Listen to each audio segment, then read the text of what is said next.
दोस्तों, भगवान श्री कृष्ण को शिशुपाल ने 100 गालियाँ दी थी। जी हाँ, भगवान श्री कृष्ण को शिशुपाल ने 100 गालियाँ दी थी। और अगर श्री कृष्ण के पूरे जन्म से लेके अंत तक का अगर हम अध्ययन करें तो उनके कदम कदम पर पैदा होते ही और उनके आगे बड़े होने तक हर पथ पर, हर कदम पर समस्याएं ही आते रहीं और उन समस्याओं को चीरते हुए, उनसे निकलते हुए वो आगे चलते रहे और तभी वो भगवान श्री कृष्ण कहलाए।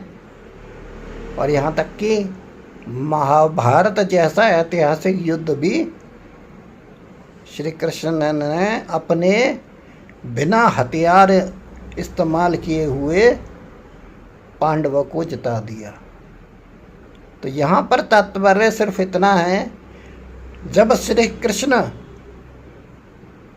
हर विपरीत परिस्थिति में बिना घबराए हुए शांत भाव से अपने कार्यों को करते चले गए, जहाँ उन्होंने 100 गालियाँ सुन ली, तो आप अपने जीवन में एक व्यक्ति अगर आपको अपमानित कर रहा है तो आप कम से कम 1000 गाली तो सुन सकते हो।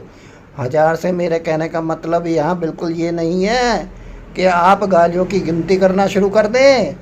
मेरा मतलब है, अगर जीवन में आपको सफलताएं नहीं मिल रही हैं, रिजेक्शंस मिल रहे हैं, तो उन रिजेक्शंस को स्वीकारें, क्योंकि वही रिजेक्शंस आने वाले समय में एक बड़ी सफलता आपको दिलाएंगे।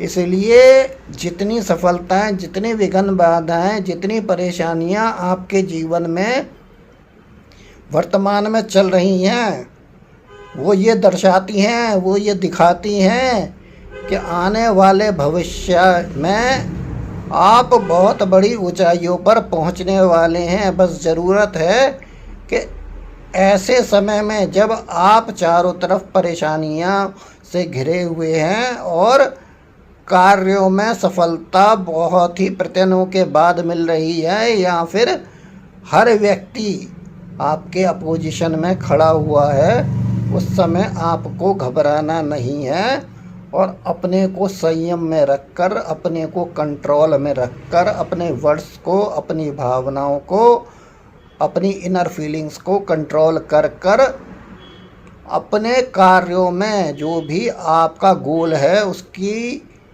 दिशा में निरंतर आगे बढ़ते चलें। और जब आप ऐसा कर लेंगे तो निश्चित है, आपको कोई 100 बार अपमानित करे, 1000 बार अपमानित करे, आप कितने ही रिजेक्शन देखें, उनका आपके ऊपर कोई असर नहीं पड़ेगा। और एक एग्जाम्पल मैं आपको और देता हूँ। परेशानियों को ऐसे मानिए कि आपके सर का एक छोटा बाल है जिसको आपने हाथ में लिया और उस बाल का भी एक छोटा सा टुकड़ा तोड़ा और उसको हथेली पे रख के उड़ा दिया। यानी विघ्न बाधाएं, परेशानियां, चिंताएं आप अपने एक सर के बाल के छोटे टुकड़े के बराबर माने, जो कि आएंगी और चली जाएंगी। लेकिन जो आपका बड़ा गोल है, जो आपका बड़ा लक्ष्य है, वो आपको मिलकर ही रहेगा। लेकिन आपको भी श्री कृष्ण की तरह हर विपरीत परिस्थिति में स्थिर रहकर आगे बढ़ते चले जाना है। आपका जीवन अनमोल है। अपना ख्याल रखिए। श्री कृष्ण जन्माष्टमी की आपको हार्दिक शुभकामनाएं। और एक अंतिम बात जो मैं आपको हमेशा कहता हूँ, ऊपर वाले के घर में देर है अंधेर नहीं। आप स्वस्थ रहिए, व्यस्त रहिए और मस्त रहिए।